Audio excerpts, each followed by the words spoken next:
大家好你好吗สบายดีนักเรียนนักศึกษามาทุกคนวันนี้ช่อง Channel Learn English and Chinese with PK จะมานำพาออกเสียงภาษาจีนในแบบรูปแบบคำศัพท์ที่ว่าถึงศีลธรรมหรือจริยธรรมหรือพุทธศาสนาก็มาออกเสียงนำกันเลย出家人出家人出家人นักบวช涅槃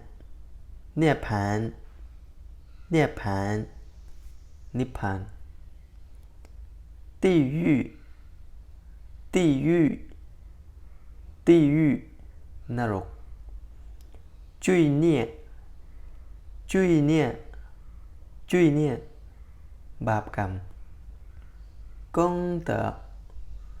功德功德บุญกุศล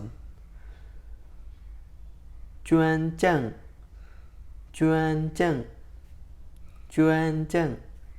บริจาค行善行善行善ทำบุญ作恶作恶作恶ทำบาป成佛成佛成佛ตัดสู้受戒受戒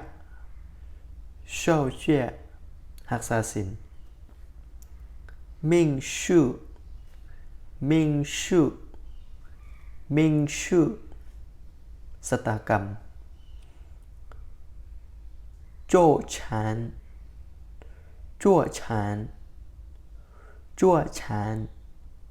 坐禅นั่งสมาธิ前世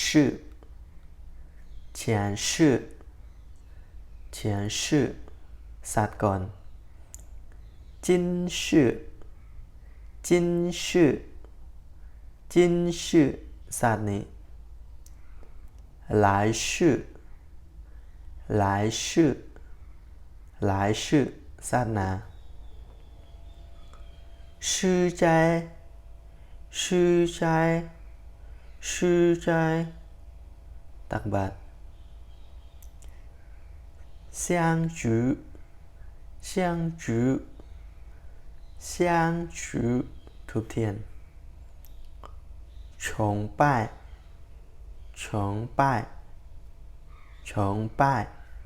บูชา菩萨菩萨菩萨พระโพธิสัตว์佛经佛经佛经พระไตรปิฎก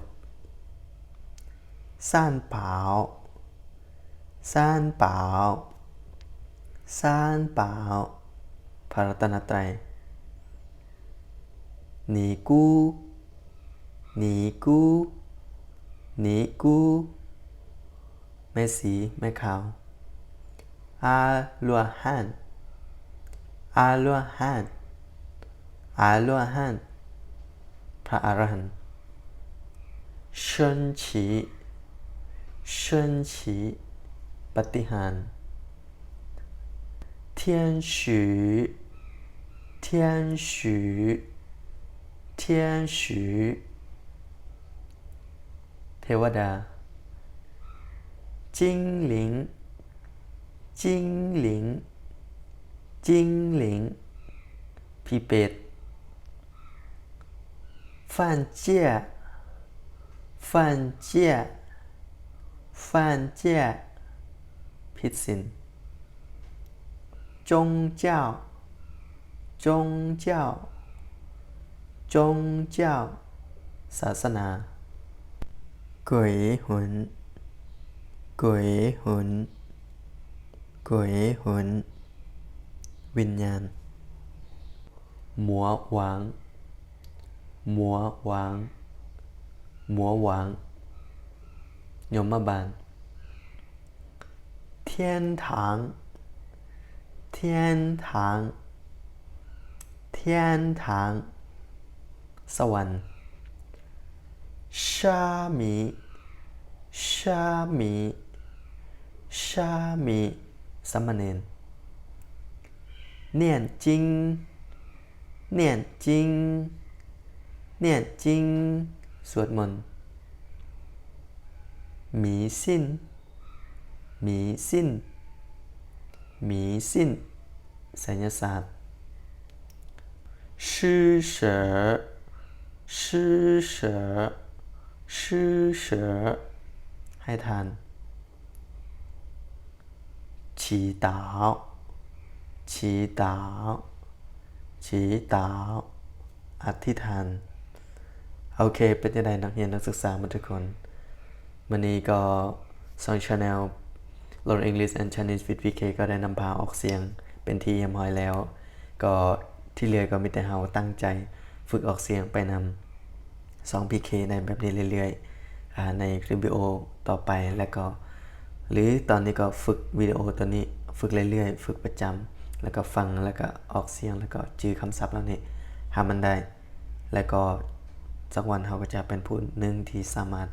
จดจำคำเหล่านี้ได้ทั้งหมดแล้วก็สามารถไปนำใช้และเว้าได้แบบง่ายๆแบบเจ้าของภาษาโอเคบายบาย